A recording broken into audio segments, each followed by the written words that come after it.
Hello everyone, how are you doing? This is MD Tech here for another quick tutorial. In today's tutorial, I'm going to show you how to freeze cells on your Google Docs spreadsheets. So this should hopefully be a pretty straightforward process, guys. And without further ado, let's go ahead and jump straight into it.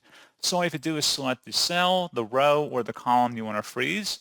And then you want to select the tab at the top that says View, select Freeze, and then you want to just select that option.